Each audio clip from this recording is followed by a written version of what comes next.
Владата го одобри првиот предлог во новата програма за субвенционирање на земјоделието. Основното е што од сега земјоделците ќе треба да докажат колку произвеле и да докажат дали произведеното го продале на овластен откупувач. Стариот систем на субвенционирање, каде земјоделците добиваа субвенции без обврска да прикажат доказ дека оствариле производство, го заменуваме со новиот европски декаплинг модел, каде што сите земјоделци ќе мора да докажат дека имаат остварено и предадено производство за да ги добијат сите субвенции.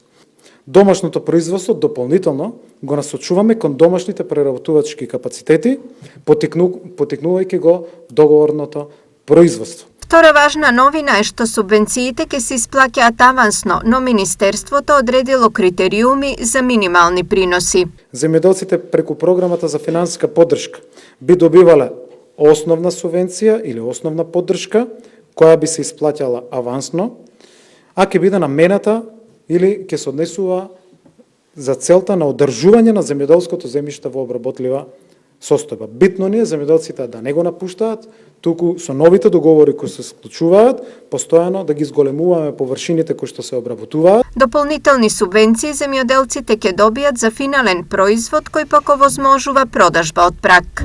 Зашто веќе овозможивме регистрирање лесно на земјоделците за продажба од праг, односно веќе ги мотивираме да прават своји локални производи и истите да ги продаваат. Фактот што над 500 имаме регистрирани со новите законски измени направени во 2019 година, земјоделци кои што се регистрираат и продаваат своји производи, дали е кашкавал, сирење, мед, маџун и други производи од праг.